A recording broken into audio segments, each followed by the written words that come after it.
वर्तमान एक बड़ खबर सामना को आसुची।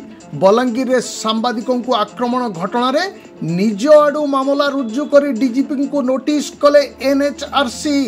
2 सप्ताह मध्य रे सविशेष रिपोर्ट देवा को निर्देश रही।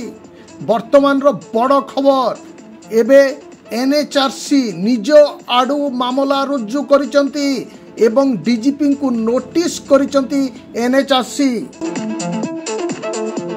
बलांगीर रे कार्यरत सांबादिक विजय प्रधान को पुईतला थाना अंतर्गत कुल्थीपाली रे न्यूज परिवेशन करने को जाइथिबा समय रे ठिकादार गजेंद्र दलई एवं तांको साथी माने विजय को हाथ बांधी अमानुषिक निर्यातना देइतिले।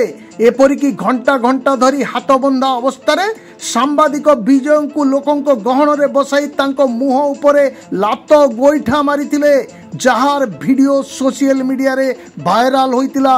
सांबादिक विजय उद्धार हेबा परे पुईतला थाना रे अभियोग करथिले एवं बलांगीर जिल्ला सह सारा ओडिशा रे तथा ओडिशा बाहर मध्य सांबादिक माने एई घटना को तीव्र विरोध करथिले।